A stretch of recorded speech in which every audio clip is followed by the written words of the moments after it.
Salut à toi peuple du rhum, bienvenue sur la chaîne du bar de l'ours. L'ours c'est moi et le bar, il est derrière. On se retrouve aujourd'hui avec une bouteille de Savannah que vous voyez ici à côté de moi. On peut faire cette vidéo parce que j'ai reçu un sample il y a un mois et demi à peu près, cadeau en fait avec quelque chose d'autre, de quelqu'un qui m'a envoyé, qui m'a dit écoute celui-ci il est top et tout, je peux t'envoyer un petit sample. Il m'a envoyé un sample, je l'ai goûté, je me suis dit waouh, ça j'adore, c'est ma cam. Et du coup je me suis gardé quelques centilitres pour pouvoir le tourner sur la chaîne. Et bah oui, j'ai réussi à avoir aussi une bouteille à côté de moi ici présente, sans non plus taper dans des tarifs prohibitifs, puisqu'on était à un prix de sortie à 65 € et que je l'ai touché au prix de sortie. Donc merci. Du coup j'ai deux boîtes à côté, c'est pas que j'en ai acheté deux, c'est que j'en ai qu'une pour l'instant qui vient d'arriver, mais en fait la personne qui m'avait envoyé le petit sample m'a donné aussi la boîte, elle m'avait dit tiens tu pourras la montrer sur la chaîne, et comme ça je peux montrer le packaging qui est joli, qui est sympa, classique mais bien, et je peux vous montrer également la bouteille. Comme ça la dégustation est complète. Donc on se retrouve sur un produit de chez Savannah. Donc on sait tous que Savannah c'est l'île de la Réunion. C'est une distillerie qui nous fait autant du rhum de mélasse que du rhum agricole. Et surtout ils sont connus pour faire des blends des fois d'agricole pur jus, en tout cas pur jus et mélasse, qui fonctionnent pour moi très bien. On est sur ce qu'ils appellent les unshare casques. C'est-à-dire que c'est des tonneaux qu'on ne partage pas, si on traduit en français. Et en fait, ce sont bien leurs préférés, leurs meilleurs jus qu'ils ont à l'intérieur et qu'ils ne donnent pas à des embouteilleurs indépendants, qui gardent pour eux et ils se permettent de faire des petites sorties avec. Et souvent, c'est plutôt sympa, voire même des fois des petits bijoux. Là, en l'occurrence, on est sur une sortie qui est faite exclusivement pour le Salon du Rhum en Belgique, le SPA. C'était normalement prévu pour 2020. Je crois que c'est 2020, là, si je dis pas de bêtises. Je sais pas si le salon a eu lieu à cause du Covid ou pas, je me rappelle plus. Mais en tout cas, c'est pour ça qu'elle est sortie. Elle est sortie, celle-ci, à 840 exemplaires. On est sur une bouteille donc qui est fait à base de mélasse intégralement. C'est un blend, donc c'est un mélange de deux rhums de chez Savannah qui sont deux rhums de mélasse. Les deux sont des rhums vieillis 5 ans. On est sur un rhum traditionnel de sucrerie d'un côté et sur un R de l'autre côté, HE2R. Comprenez Highester pour chez Savannah. Donc on est sur du grand arôme. Le Highester, il a été distillé en 2006 et il a ensuite été mis en cuve pour s'assagir un petit peu. Donc les deux rhums ont été vieillis dans des ex-fûts de cognac et une fois que le blend a été fait, eh bien le jus a été mis dans un fût neuf pendant exactement, c'est précis, 56 jours. Et ce fût s'appelle le fût numéro 1043. C'est pour ça que vous aurez la petite mention sur l'étiquette à l'arrière et sur le packaging extérieur, sur la boîte en carton, la petite mention single cask, donc fût unique 1043. Donc pour le salon de SPA, ce qu'il faut savoir, c'est qu'ils avaient déjà fait l'expérience d'avoir des sorties spécifiques pour le salon, donc de Belgique. C'est le 7e, je crois, qu'ils avaient prévu pour la sortie. C'était pour le 7e salon du rhum de SPA de Belgique. Et en fait, ils avaient déjà eu, par exemple, du Naisson, du Hamden, du Foursquare, du Clément et un Sainte-Lucie, si je dis pas de bêtises. On est donc sur un produit qui titre à 50 degrés d'alcool. Il a été réduit, donc ce fameux fût, à 50 degrés, pile poil. 50 degrés, 50 centilitres, 5 ans. Je trouve ça assez rigolo. Je sais pas s'ils l'ont fait exprès ou pas. Et donc on est donc sur quelque chose qui a été exclusif pour la Belgique. Vous ne trouverez pas en France si vous en trouvez. Je sais pas trop s'il en reste beaucoup ou pas. J'imagine qu'il doit en rester quand même un petit peu en Belgique. Ça a pas l'air d'être encore une licorne à trouver, parce qu'on est quand même sur 840 bouteilles. Alors c'est quasiment rien, hein. Mais il y a des sorties de chez Savannah où on se retrouve sur 210, 180, 150 bouteilles. Donc des fois, ça devient quasiment impossible de les trouver. Donc Savannah, c'est quand même une distillerie qui existe depuis 1870. C'est marqué un peu partout maintenant sur leur packaging. D'ailleurs, ils ont refait le branding de leur marque. J'adore ça. Je crois que je vais me consacrer peut-être à des vidéos spécialement branding de marque parce que j'aime vraiment ça. J'aimerais bien bosser même peut-être là-dedans. Donc je vais peut-être faire des vidéos là-dessus parce que je trouve ça super intéressant. Vous savez que j'adore les packaging, les étiquettes, etc. Après, c'est un petit peu mon métier qui ressort, puisque mon métier de base, c'est quand même la communication.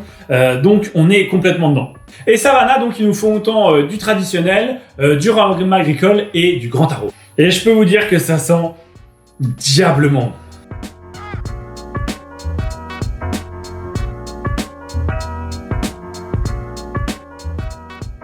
En termes de rhum, on est sur quelque chose de relativement classique. On pourrait presque dire, on aurait l'impression qu'on est sur un rhum très jeune qui serait entre un rhum paille et un élevé sous bois, avec une couleur un petit peu jaune, tirant légèrement sur un or un petit peu profond. Mais ça se voit, en tout cas en termes de couleur naturelle, on sent qu'on n'est pas sur un rhum qui a déjà 15, 20, 25 ans d'attaque derrière lui.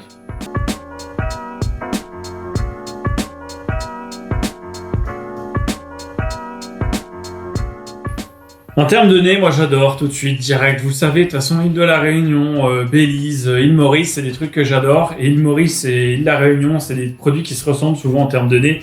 On a souvent ce côté très fruité, et en même temps cette grosse fraîcheur un petit peu menthol, voire réglisse. On a des fruits mûrs, on a de la poire, de la cerise. En même temps, on a de l'ananas, peut-être même de la banane. Ça, moi, c'est vraiment des rhums qui me plaisent, mais au nez, mais vraiment que j'adore. Je prends mon pied en les ayant ici très fruités, dégoulinants comme ça, une grosse gourmandise. Et en même temps, tu sens qu'il y a des watts, tu sens qu'il y a du caractère dedans. On a un côté légèrement vanillé. On a un petit côté où on sent qu'on a quelque chose qui est un peu soutenu comme ça. Alors, j'en ai pas parlé, mais la part des deux différents blends qu'il y a à l'intérieur, des deux différents rhums dans ce blend, on ne la connaît pas. Donc, peut-être que le R est seulement à 15% et que le traditionnel est plus autour de 60-70%. On ne sait pas trop, c'est gardé secret. Mais en même temps, on a déjà beaucoup d'informations sur l'étiquette, donc on va pas se plaindre. Franchement, ça fait plaisir d'avoir autant d'informations. Hein. Peut-être que je pense que ça a été bien dosé, parce que là, au nez, j'ai exactement ce qu'il me faut, quoi. J'ai ce peps, ce côté vif, fraîcheur, un peu d'épices, et en même temps, cette gourmandise de compote de fruits cuits. Un peu citronné, presque, à un endroit. On a un tout petit côté agrumes, citron vert. Et on a vraiment un côté vraiment gourmandise en termes de nez, presque un peu dessert. Mais comme je vous dis, en gardant quand même, on sait qu'on va pas être sur un jus qui a 30 ans. On sent qu'on est quelque chose qui a quand même un petit peu de fougue, un peu de jeunesse.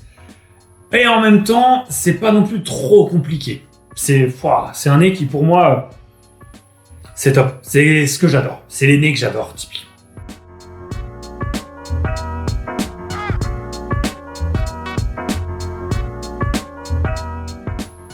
Alors en termes de bouche, paf, on sent qu'effectivement on est sur quelque chose qui a un peu de coffre. On a les 50 degrés qui sont là, qui sont peut-être presque un tout petit peu trop là, un petit peu plus que 50 j'aurais pu dire je pense, en termes de première bouche. Il y a cette petite purée de fruits qui s'assoit sur le milieu de bouche, qui vient s'installer confortablement finalement, ou cette grosse vivacité du début s'estompe un peu, c'est super chaleureux. Il y a de l'ananas rôti, il y a un petit peu de poivre. En fait, cette bouche, elle est plaisante et suffisamment complexe pour nous amener quelque chose sans être trop compliqué à appréhender. Ça nous permet de nous éclater en fait sur la dégustation, je trouve. J'ai le boisé que j'avais quasiment pas au nez, qui vient s'asseoir un petit peu sur mes côtés là de joue. Et cette cerise noire, waouh, pas du tout le noyau cerise, mais vraiment la chair de cerise. Waouh, qui est là, que j'adore. J'ai pas trop l'habitude d'avoir ce genre de choses. Voilà, on a vraiment un côté quand même vanillé, dessert, très légèrement fruits caramélisés, un petit côté effectivement ananas, banane rôti avec du beurre.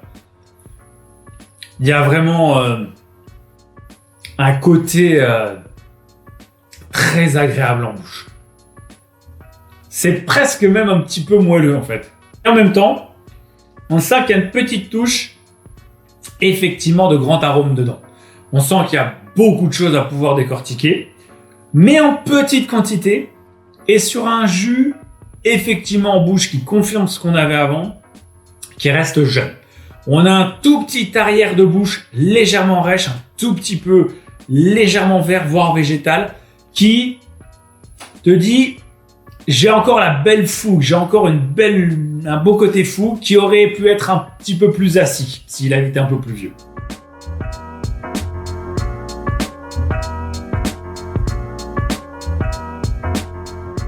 Le vrai point négatif pour moi sur ce rhum-là, c'est la longueur, qui pour moi est vraiment pas assez longue, qui ferait presque passer la bouche pour légère. En fait, la bouche, ce qui est dérangeant, c'est que c'est super, c'est un petit peu gras, c'est un petit peu huileux, c'est top, ça te tapisse partout, mais on sent que ça reste quand même relativement léger entre guillemets, ça ne s'attarde pas trop, il n'y a pas de grosse lourdeur, qui moi sont des facteurs que j'aime beaucoup.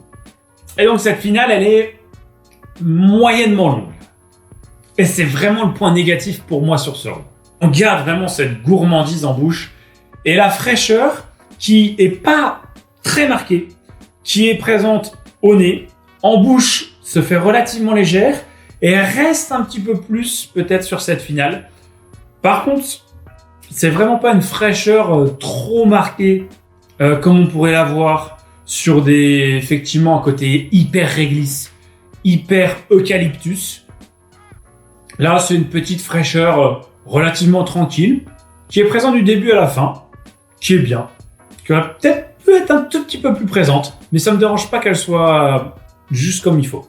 Ah, ce que je trouve vraiment dommage, c'est que ça reste pas assez en bouche. Vraiment, j'aurais envie qu'il reste plus longtemps en bouche. On a presque un tout petit côté toffee là que je sens, très légèrement caramélisé, presque légèrement Versters original, le bonbon, tu sais, un tout petit peu chimique.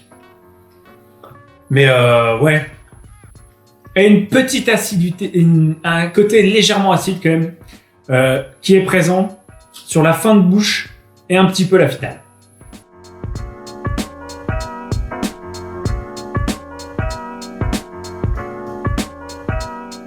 Bon alors pour conclure, on est pour moi sur un rhum typiquement très bien fait, très bien équilibré. Les 50 degrés ils sont topissimes.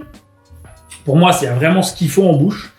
Il y a ce côté gourmandise vraiment, il y a assez de complexité pour se faire plaisir, mais c'est pas non plus trop foufou.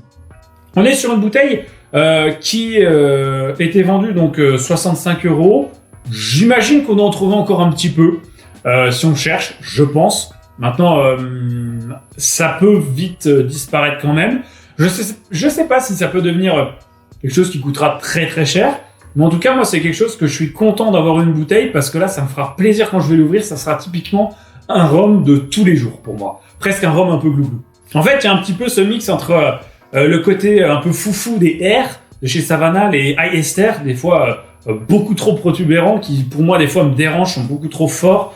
Ou ont beaucoup trop d'arômes comme certains Jamaïcains. Et en même temps, ça allie ce côté classique de la gamme traditionnelle en fait de chez Savannah. Et pour moi, ça fonctionne très bien.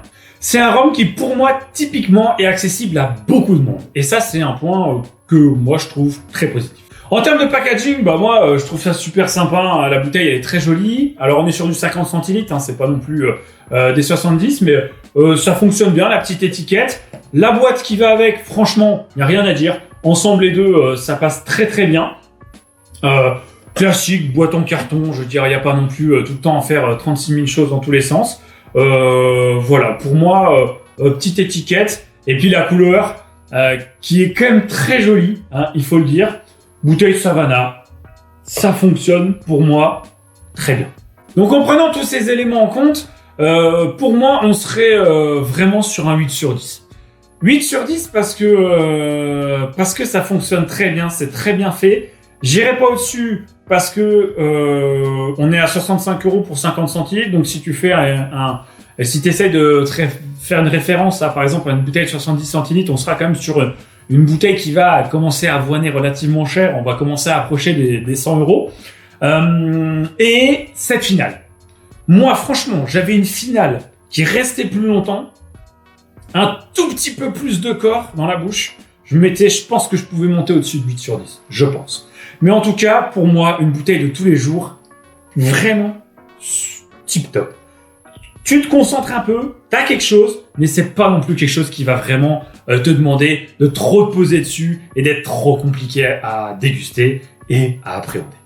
Allez, on termine là-dessus. Merci à toi, Peuple du Rhum, d'avoir visionné la vidéo. N'hésite pas, comme d'habitude, à commenter, partager, liker. Un bêtisier arrivera sur la fin d'année. J'aurai aussi des questions pour vous, puisque je veux faire une FAQ. Donc, je vous poserai des questions sur différents posts. Donc, soyez attentifs si vous avez des choses à me demander. Je vous dis à très vite pour d'autres vidéos. Comme d'habitude, n'hésitez pas à commenter, liker, partager, venir sur le compte Facebook, le compte Instagram, etc. À mettre la petite cloche si vous êtes abonné sur la chaîne YouTube. Je vous dis à très vite pour d'autres choses sur la chaîne. Je l'espère, les cuvées qui arriveront.